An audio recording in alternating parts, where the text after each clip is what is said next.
আপনি কি জানেন একজন বাংলাদেশি অর্থনীতিবিদ এমন একটি ব্যাংক তৈরি করেছিলেন যা গরিব মানুষের জীবন বদলে দিয়েছে, আর এজন্যই তিনি পেয়েছেন নোবেল শান্তি পুরস্কার। তিনি হচ্ছেন ডক্টর মোহাম্মদ ইউনূস। আজকে আমরা জানব কে এই ডক্টর ইউনূস, কিভাবে তিনি বিশ্বকে তাক লাগিয়েছেন, আর কেন তিনি এখনও আলোচনার কেন্দ্রে। ডক্টর ইউনূসের প্রাথমিক জীবন।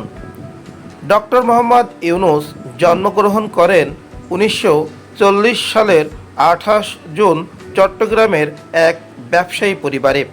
তিনি ঢাকা বিশ্ববিদ্যালয়ে অর্থনীতি পড়ার পর যুক্তরাষ্ট্রে যান, যেখানে তিনি ভ্যান্ডারবিল্ট ইউনিভার্সিটি থেকে পিএইচডি ডিগ্রি অর্জন করেন। পরবর্তীতে তিনি শিক্ষকতা শুরু করেন চট্টগ্রাম বিশ্ববিদ্যালয়ে। গ্রামীণ ব্যাংকের জন্ম ও লক্ষ্য।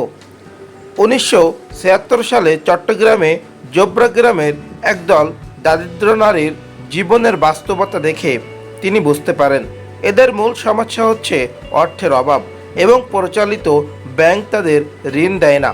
তখনই তিনি ব্যক্তিগতভাবে 42 জন নারীকে মোট 856 টাকা ঋণ দেন। এখান থেকেই জন্ম নেয় ক্ষুদ্র ঋণ বা মাইক্রো ক্রেডিট এর ধারণা। এই ধারণা থেকেই গড়ে তোলা হয় গ্রামীণ ব্যাংক, যা জামানত ছাড়া দারিদ্র্যর ঋণ দেয়।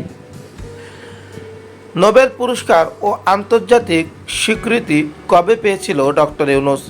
ডক্টর ইউনূস ও গ্রামীণ ব্যাংক 2006 সালে যৌথভাবে লাভ করেন নোবেল শান্তি পুরস্কার। তিনি বিশ্বের দরিদ্রতম মানুষের হাত অর্থনৈতিক ক্ষমতা তুলে দিয়েছেন, যা শান্তি এবং উন্নয়নের পথে এক বড় উদাহরণ। এরপর থেকে তিনি বিশ্বের নানা দেশে সোশ্যাল বিজনেস মডেল ছড়িয়ে দিয়েছেন।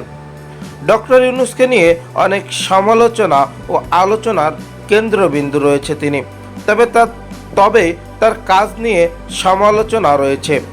কিছু মানুষ বলেন ক্ষুদ্র ঋণ গরিব মানুষকে ঋণের ফাঁদে ফেলে। এছাড়া বাংলাদেশ সরকার তার সঙ্গে নানা সময়ে দণ্ড তৈরি হয়, যখন সাবেক প্রধানমন্ত্রী শেখ হাসিনা ছিলেন। বিশেষ করে গ্রামীণ ব্যাংকের নিয়ন্ত্রণ নিয়ে 2011 সালে তাকে ব্যাংকের এমডি পদ থেকে সরিয়ে দেওয়া হয়। বর্তমান অবস্থা ও উত্তরাধিকার। বর্তমানে ডক্টর ইউনূস বিশ্বের বিভিন্ন সামাজিক উদ্যোগের সঙ্গে জড়িত।